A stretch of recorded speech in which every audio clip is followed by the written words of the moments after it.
Hello students, CG TET की इस तीसरी कक्षा में आप सभी का स्वागत है। जैसा कि हम पिछली कक्षा में सीडीपी के टॉप क्वेश्चन देख रहे थे, तो आज ये हमारा तीसरा पार्ट है। तो चलिए स्टार्ट करते हैं पहले क्वेश्चन से। पहला क्वेश्चन है, आत्मसातकरण और समायोजन के बीच मुख्य अंतर यह है कि। तो देखिए, सबसे पहले आत्मसातकरण और समायोजन होता क्या है, ये हमें समझना होगा। आत्मसातकरण, जिसे हम एसिमिलेशन कहते हैं, इसका मतलब क्या होता है, हमारा जो पूर्व ज्ञान होता है उसके द्वारा नई ज्ञान को जोड़ना। और समायोजन, जिसे हम एडजस्टमेंट भी कहते हैं, इसमें हम जो नया जगह होता है या नया क्षेत्र होता है या कोई भी नई चीज होती है, इसमें हम खुद को ढालने का प्रयास करते हैं। इसका थ्योरी क्लास मैंने कराया हुआ है, मैंने डिटेल में आप लोगों को बताया थ्योरी क्लास में कि कैसे जीन पियाजे जी कुछ इंपॉर्टेंट वर्ड्स बताते हैं, जिसमें आत्मसातकरण और समायोजन बहुत इंपॉर्टेंट है। तो इसका मुख्य अंतर क्या है, तो यहाँ आप देख सकते हैं ऑप्शन ए, आत्मसातकरण मौजूदा स्कीमा का उपयोग है, जबकि समायोजन नए स्कीमा का निर्माण है। तो इसका करेक्ट आंसर क्या हो जाएगा, ऑप्शन ए हो जाएगा। एक बार और ध्यान से समझेंगे, यहाँ पर एक नया वर्ड देखने को मिला, स्कीमा। स्कीमा का सिंपल सा अर्थ होता है इंफॉर्मेशन। तो आत्मसातकरण में हम क्या करते हैं, जो हमारा पुराना जो नॉलेज होता है, जैसे हम साइकिल चलाना जानते हैं, साइकिल जिस तरह से हम साइकिल में बैलेंस बनाए रहते हैं, उसी के द्वारा हम स्कूटी या बाइक में बैलेंस बनाते हैं। तो ये क्या है, आत्मसातकरण। लेकिन अचानक हमें स्कूटी से ट्रक रखा दिया जाए या हमें फोर व्हीलर कोई गाड़ी दे दिया जाए, वो क्या हो जाएगा, समायोजन हो जाएगा। ठीक है, चलिए इसको थोड़ा सा और डिटेल में देख लेते हैं। यहाँ पर डिटेल में देख सकते हैं, आत्मसातकरण जिसे हम एसिमिलेशन कहते हैं, आत्मसातीकरण भी कहते हैं। इसका मतलब है कि किसी नई जानकारी या अनुभव को अपने पहले से मौजूद ज्ञान या समझ स्कीमा में शामिल करना। यह एक ऐसी प्रक्रिया है जिसमें व्यक्ति किसी नई चीज को समझने के लिए अपने मौजूदा विचारों और धारणाओं का उपयोग करता है, बिना उन्हें बदले। एग्जाम्पल एग्जाम्पल है, एक बच्चा जो पहले से ही जानता है कि गाय के क्या होते हैं, चार पैर होते हैं, गाय एक चार पैर वाला जानवर होता है। जब वह भैंस को देखता है तो वह उसे भी क्या करता है, गाय के स्कीमा में शामिल कर सकता है, यह मानते हुए कि यह भी एक चार पैर वाला जानवर है। तो हम क्या करते हैं, अपने पुराने नॉलेज के द्वारा नए नॉलेज को समझने का प्रयास करते हैं। जैसा कि आप इमेज में देख सकते हैं, सबसे पहले बच्चे ने क्या किया, एक सफेद रंग का चार पैर वाला एक जीव देखा, तो हमें पता चला, बच्चे को बताया गया कि ये क्या है, तो ये एक प्रकार का गाय है, जानवर है। फिर उसे अचानक कौन दिखा, ये काले रंग का दिखा, तो फिर ये भी दिमाग लगाता है बच्चा कि हाँ, इसका भी चार पैर है, मतलब ये भी क्या है, जानवर है। ठीक है, चलिए नेक्स्ट एग्जाम्पल देख सकते हैं हम आत्मसातकरण का। बच्चे ने पहले एक जानवर देखा जिसके चार पैर और एक पूंछ है, जो काले रंग का दिखता है और भाव भाव करता है। उसने जाना कि ये डॉग है। फिर अचानक बच्चे को एक सफेद रंग का एक जीव दिखता है और वो भी देखता है कि हाँ, इसके भी चार पैर है, ये भी भाव भाव करता है, मतलब काले रंग के साथ साथ सफेद रंग का भी डॉग होता है। तो ये क्या है, एसिमिलेशन है। और एडजस्टमेंट क्या है, जब हम नए चीजों को नए चीजों में ढलने का प्रयास करते हैं, तो ये क्या हो जाता है, समायोजन हो जाता है। अगर आप डिटेल क्लास देखना चाहते हैं तो मैं फिर रिपीट करूंगी, आप हमारे एप्लीकेशन को ज्वाइन कर सकते हैं। चलिए, सबसे अधिक गहन, नेक्स्ट क्वेश्चन है, सबसे अधिक गहन और जटिल समाजीकरण होता है। तो देखिए, मैंने एक टॉपिक पढ़ाया था, विकास की अवस्था। विकास की अवस्था में मैंने एक अवस्था बताई थी, किशोरावस्था, जिसमें मैंने आपको बताया था कि ये सबसे गहन और जटिल अवस्था होती है, जिसे हम तूफान की अवस्था भी कहते हैं। तो इसका करेक्ट आंसर क्या हो जाएगा, इसका करेक्ट आंसर ऑप्शन सी हो जाएगा। ठीक है, एडोलोसेंस। नेक्स्ट क्वेश्चन है, किसने कहा कि किशोरावस्था तनाव, तूफान और संघर्ष की अवधि है। तो एक महत्वपूर्ण मनोवैज्ञानिक है, इन्होंने ही क्या किया था, किशोरावस्था शब्द को दिया था और इन्होंने ही बताया था कि किशोरावस्था क्या है, तनाव, तूफान और संघर्ष की अवस्था है। तो वो कौन से हैं वो मनोवैज्ञानिक, तो याद रखेंगे, स्टेनली हॉल। ये वे मनोवैज्ञानिक हैं जिन्होंने किशोरावस्था के बारे में बताया था, ध्यान रखेंगे, इंपॉर्टेंट है। देखिए, ये वही व्यक्ति है जिनके बारे में हम बात कर रहे थे, स्टेनले हॉल जी हैं ये। तो किशोरावस्था में वैज्ञानिक अनुसंधान के जनक स्टेनले हॉल ने 1904 में किशोरावस्था के संदर्भ में तनाव और तूफान शब्द पेश किया था। तूफान और तनाव शब्द को पेश किया था। याद रखेंगे स्टेनले हॉल को। नेक्स्ट क्वेश्चन है, समीपस्थ विकास का क्षेत्र ZPD की अवधारणा निम्नलिखित में से किसके द्वारा दी गई है? देखिए आप सभी को पता है कि फरवरी में क्या है, आपका सीजी टेट का एग्जाम है। अभी सफिशिएंट समय है हमारे पास, बहुत अच्छे से आप अपनी तैयारी सुनिश्चित कर सकते हैं। अगर आप और ज़्यादा डिटेल में जानना चाहते हैं तो थ्योरी क्लास जरूर ज्वाइन करें। अगर आपका बेस क्लियर नहीं है तो क्वेश्चन सॉल्व कर रहे हैं, बहुत अच्छी बात है, मैं डिटेल में बताऊंगी, लेकिन एक बार थ्योरी क्लास आप लोग जरूर ज्वाइन करें, क्योंकि उसमें मैंने एक एक चीज को बहुत बारीकी से बताया है। तो चलिए क्वेश्चन देखते हैं। जेड पी टी जिसे हम क्या कहते हैं, जोन ऑफ प्रॉक्सिमल डेवलपमेंट, इसके हम हिंदी में क्या कहते हैं, समीपस्थ विकास का क्षेत्र। तो सबसे पहले जेड दिया किसने, पहले ये जान लेते हैं। तो सबसे पहले जेड वाइगोत्स्की ने दिया।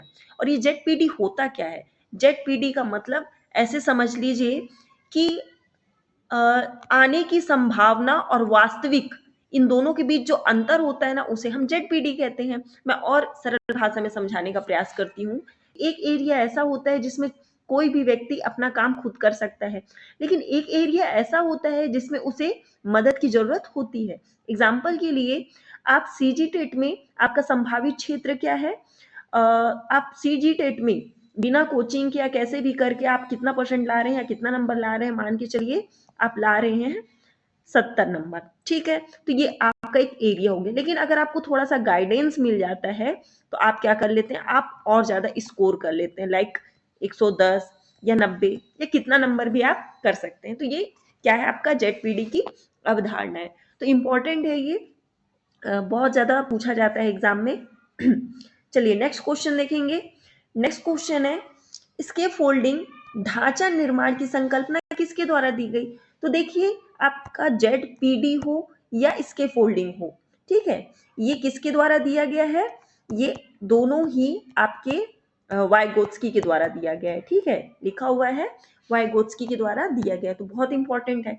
जेड तो समझ में आ गया, समीपस्थ विकास का क्षेत्र और वास्तविक विकास के क्षेत्र के बीच का जो अंतर होता है, यही आपका जेड है। स्केप फोल्डिंग का मतलब होता है टेम्परेरी हेल्प। जैसे मान के चलिए आप क्या कर रहे हैं, आप ऐसे गाड़ी चला रहे हैं, मान के चलिए, ठीक है, ये साइकिल है, ठीक है, साइकिल है, इसमें कोई व्यक्ति बैठा हुआ है, मान के चलिए, मेरी ड्राइंग अच्छी नहीं है उतनी। तो बच्चा क्या कर रहा है, साइकिल नहीं चला पा रहा है, अचानक से कोई व्यक्ति हेल्प कर रहा है, तो टेम्परेरी जो हेल्प करता है उसे ही हम क्या कहते हैं, स्केप फोल्डिंग कहते हैं। बहुत डिटेल में मैंने थ्योरी वाले क्लास में पढ़ा है। आप लोगों के पास सफिशिएंट टाइम है अभी तैयारी करने के लिए, आप लोग बहुत अच्छे से अपना सीजी टेट का तैयारी कर सकते हैं। तो थ्योरी क्लास से जरूर जुड़े अगर आप लोगों का बेसिक क्लियर नहीं है तो। चलिए आगे बढ़ेंगे नेक्स्ट क्वेश्चन की ओर। निम्नलिखित में से कौन सा सूक्ष्म गतिक कौशल है? सूक्ष्म गतिक कौशल का मतलब क्या है, जिसमें बहुत छोटी छोटी मांसपेशियां काम करे। देखिए जब आप चढ़ते हैं तो आपकी बड़ी मांसपेशियां काम करती हैं, बड़ी मात्रा में मांसपेशियां काम करते हैं। आप दौड़ते हैं तो देखिए आपका पूरा हाथ पैर शरीर बहुत ज्यादा मात्रा में मांसपेशी काम करता है। फुदकते हैं तब भी आपका मांसपेशी बहुत मात्रा में काम करता है। लेकिन जब आप केवल लिखते हैं तो आपके हाथ की जो उंगली है, छोटी मांसपेशियां काम करते हैं। तो सूक्ष्म का मतलब क्या है, छोटी। इसके विपरीत आपसे स्थूल पूछ सकता है। स्थूल में चढ़ना, दौड़ना, फुदकना, सारी चीजें शामिल हो जाएंगी। यहाँ तक कि लिखना, टाइपिंग करना, है ना, ये सभी चीजें किसमें आ जाएंगी, सूक्ष्म में आ जाएंगी। तो याद रखेंगे इसका करेक्ट आंसर क्या हो जाएगा, ऑप्शन डी हो जाएगा। राइटिंग, लिखना क्या है, एक सूक्ष्म कौशल का एग्जाम्पल है। नेक्स्ट क्वेश्चन है, वृद्धि के बारे में क्या सही नहीं है? वृद्धि को अभिवृद्धि भी कहते हैं, ग्रोथ कहते हैं। याद रखेंगे अगर विकास का क्षेत्र इतना बड़ा है तो वृद्धि क्या है, एक छोटा सा उसका हिस्सा है। और वृद्धि किससे संबंधित होता है, हमारे शारीरिक विकास से संबंधित होता है, जिसे मापा भी जा सकता है, ठीक है, मात्रात्मक होती है, जिसे मापा जा सकता है, जैसे आपका हाइट, वेट, ठीक है, आपकी लंबाई, हाइट वेट वही है, बहुत सारी चीजें नापी जा सकती हैं। तो चलिए यहाँ पर देखेंगे वृद्धि के बारे में क्या सही नहीं है पूछा है। तो अभिवृद्धि शारीरिक होती है, ये तो सही है। अभिवृद्धि मात्रात्मक होती है, ये भी बिल्कुल सही है। मात्रा होता है ना, कितने किलो के हो, हाइट कितना है, ठीक है, कितने मोटे हो गए हो, कितने दुबले हो गए, तो ये सब मात्रात्मक होती है। मापनी है, मापा जा सकता है, बिल्कुल। अभिवृद्धि जीवन पर्यंत चलने वाली प्रक्रिया है, ये गलत हो जाएगा। इसकी जगह पर क्या आ जाएगा? विकास जीवन पर्यंत चलने वाली प्रक्रिया है। वृद्धि क्या होता है? जीवन भर हमारे शरीर का विकास होता रहता है क्या? नहीं होता है। जब एक अवस्था आती है, एक एज आता है 45 प्लस के बाद, तो हमारा शरीर क्षीण होने लगता है, मतलब उसमें गिरावट आने लगती है, तो विकास नहीं होता है, ग्रोथ रुक जाता है, इसलिए गलत हो जाएगा और यही हमारा करेक्ट आंसर हो जाएगा। आगे बढ़ेंगे। नेक्स्ट क्वेश्चन है, मध्य बचपन की अवधि है। मध्य बचपन मतलब मिडिल चाइल्डहुड। तो देखिए, सबसे पहले ये 2 से 6 वर्ष, तो ये आपका क्या हो जाएगा? पहले का बचपना हो जाएगा। बाद का बचपना को हम क्या करते हैं? 6 से 11 वर्ष मानते हैं। जब मैं विकास की अवस्था पढ़ा रही थी तो मैंने डिटेल में सारी चीजों को बताया, तो इसका करेक्ट आंसर क्या हो जाएगा? 2 वर्ष से 6 वर्ष। ठीक है। बुद्धि के द्विकारक सिद्धांत को किसने प्रतिपादित किया? देखिए, बहुत इंपॉर्टेंट है। हमने देखा था कि बुद्धि के एक कारक सिद्धांत को किसने प्रतिपादित किया था? अल्फ्रेड बीने ने किया था। और टर्मन और स्टर्न ने क्या किया था? इस थ्योरी को आगे बढ़ाया था। बुद्धि का द्विकारक सिद्धांत किसने दिया? तो याद रखेंगे, इसका सिद्धांत स्पीयरमैन ने दिया था। बुद्धि का द्विकारक सिद्धांत क्या है? इसमें जी और एस फैक्टर होते हैं, जनरल और स्पेशल फैक्टर। मतलब हम जो भी कार्य कर रहे हैं, जो भी हम योजना बना रहे हैं, उसमें 2 फैक्टर इंपॉर्टेंट होता है। बहुत बड़ा टॉपिक है ये भी। अगर मैं बहुत ज्यादा डिटेल बताऊंगी तो देर हो जाएगा। बस इतना जान के चलिए कि बुद्धि का जो द्विकारक सिद्धांत है, इसमें कौन से 2 कारक होते हैं? एक जी होता है और एस होता है। जी मतलब जनरल, सामान्य, और एस मतलब स्पेशल, विशिष्ट। और देखिए, एक चीज का और ध्यान रखेंगे, पूछा जा सकता है, अभी तक तो पूछा नहीं है, बुद्धि का द्विकारक सिद्धांत कौन से सन में दिया गया था? तो 1923 में दिया गया था। किसके द्वारा दिया गया था? तो स्पीयरमैन। स्पीयरमैन का पूरा नाम क्या है? Charles Spearman. और द्विकारक कौन से हैं? जी और एस। जो जी कारक होता है वो हमारे सामान्य कार्य के लिए होता है, और जो एस कारक होता है वो विशिष्ट कार्य के लिए होता है। ठीक है, जिसमें विशिष्ट योग्यताएं होती हैं। चलिए आगे बढ़ेंगे। नेक्स्ट क्वेश्चन है आपका, नई शिक्षा नीति 2020 के अनुसार स्नातक ग्रेजुएशन कितने वर्ष का कर दिया गया है? तो याद रखेंगे, पहले ये 3 वर्ष का था, अब ये कितने वर्ष का हो गया है? अब ये 4 वर्ष का हो गया है। देखिए, अब खराब नहीं होगा साल, ये न्यूज का एक कटिंग है। 4 साल का होगा बैचलर विथ रिसर्च कोर्स। 3 साल में पढ़ाई छोड़ी तो भी ग्रेजुएशन कंप्लीट होगा। मतलब 1 साल में आपको क्या मिलेगा, कौन सा सर्टिफिकेट मिलेगा? 2 साल में भी सर्टिफिकेट मिलेगा, 3 में भी, 4 में भी। अब देखिए क्या क्या सर्टिफिकेट मिलेगा। 2 साल ही पढ़ने पर आप लोग को डिप्लोमा का सर्टिफिकेट मिल जाएगा, और अगर आप 1 साल की भी पढ़ाई करते हैं तो भी आपको सर्टिफिकेट मिलेगा। मतलब आप साल बर्बाद आपका नहीं होगा, और पूरा ग्रेजुएशन कंप्लीट होने में 4 वर्ष आपको लगेंगे। राष्ट्रीय शिक्षा नीति 2020 के अनुसार अब 3 वर्ष की बजाय बीए, बीकॉम, बीएससी, बीएचसी आदि स्नातक पाठ्यक्रम की अवधि 4 वर्ष हो गई है। याद रखेंगे, बेसिक है। एनईपी 2020 भी बहुत इंपॉर्टेंट टॉपिक है। मैं जितने क्वेश्चन करा रही हूँ सभी बहुत इंपॉर्टेंट है। चलिए अगला क्वेश्चन है, रचनावाद का सिद्धांत किसके द्वारा प्रतिपादित किया गया था? तो याद रखेंगे, रचनावाद का सिद्धांत जीन प्याजे के द्वारा प्रतिपादित किया गया था। वो मानते हैं कि छोटे बच्चे क्या होते हैं? छोटे वैज्ञानिक होते हैं। अब देखिए, रचनावाद का सिद्धांत प्याजे के द्वारा प्रतिपादित किया गया था। कब? 1972। प्याजे के संज्ञानात्मक विकास, संज्ञानात्मक विकास का मतलब क्या है? मानसिक विकास से है। तो संज्ञानात्मक विकास के सिद्धांत के अनुसार आत्मसात, समायोजन और संतुलन। देखिए, ये जो की वर्ड्स हैं ये मैंने थ्योरी वाले क्लास में कराया, बहुत इंपॉर्टेंट है। आत्मसातकरण मतलब एसिमिलेशन, जब हम पूर्व ज्ञान के द्वारा नए ज्ञान को समझने का प्रयास करते हैं। समायोजन, एडजस्टमेंट, जब हम नए किसी भी नई चीजों में खुद को ढालने का प्रयास करते हैं। और संतुलन, जब हम उसमें संतुलन बनाने का प्रयास करते हैं, जिनके माध्यम से बच्चे नए अनुभवों को पहले से मौजूद अनुभूति संरचनाओं स्कीमा में एकीकृत करते हैं। स्कीमा मतलब आपका क्या हो जाएगा? एक समझ हो जाएगा, या एक इंफॉर्मेशन हो जाएगा, या जानकारी हो जाएगा। नेक्स्ट क्वेश्चन है आपका कि छात्रों को चिड़ियाघर का भ्रमण कराते समय अध्यापक किन बातों पर ध्यान देंगे? तो याद रखेंगे, अध्यापक छात्र जानवरों को ना छेड़े इस बात का विशेष ध्यान देंगे। एग्जाम्पल के लिए ये क्या है, चिड़ियाघर है। अगर बच्चे क्या करते हैं, यहाँ पत्थर फेंक के मार रहे हैं या जाली में कहीं छेड़खानी कर रहे हैं, तो हो सकता है छोटे मासूम जीव है तब तो ठीक है, लेकिन अगर धोखे से शेर से पाला पड़ गया या हाथी से तो फिर गड़बड़ हो सकती है। इसीलिए यहाँ पर छात्र जानवरों को ना छेड़े इस बात का अध्यापक को ध्यान रखना होगा। छात्र अनुशासन बनाए रखे। यहाँ पर अनुशासन देखो, कहीं पर भी अनुशासन देखा ना तो पहले आंसर गलत कर देना। यहाँ पर चाइल्ड साइकोलॉजी में अनुशासन को निगेटिव माना गया है। छात्र आजादी से घूमते रहेंगे तो गड़बड़ हो जाएगा। आपस में झगड़ा ना कर सके, ये ठीक है, लेकिन इनमें सबसे ज्यादा इंपॉर्टेंट बात ये है कि छात्र जानवरों को ना छेड़े, इसलिए ऑप्शन ए करेक्ट हो जाएगा।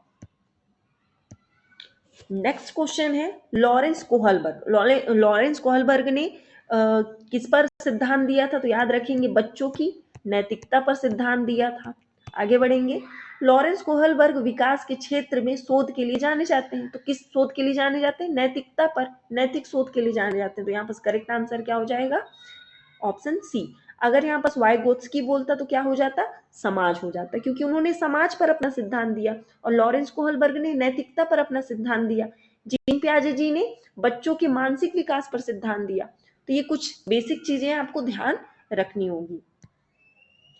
मैं कौन हूं, क्या हूं, मैं कुछ भी हूं, मैं भी कुछ हूं आदि ऐसी प्रबल भावनाएं विकास की किस अवस्था को इंगित करती है। तो मैंने बताया था कि किशोरावस्था एक ऐसी अवस्था होती है जिसमें बच्चे को अपने अस्तित्व को लेकर क्या होता है, डर होता है कि मैं कौन हूं, मेरा कोई इज्जत ही नहीं है, मैं भी तो कुछ हूं, मेरे से भी कुछ पूछा जाए, सब अपनी अपनी मनमानी करते हैं, मेरा कोई सुनता नहीं है। तो इस तरह का बच्चा तूफान और तनाव महसूस करता है, इसलिए करेक्ट आंसर क्या हो जाएगा, ऑप्शन ए हो जाएगा। चलिए आज के लिए इतना ही। ये हमारे कुछ थे टॉप एमसीक्यू। कल मिलेंगे हम नए क्वेश्चन के साथ। Thank you.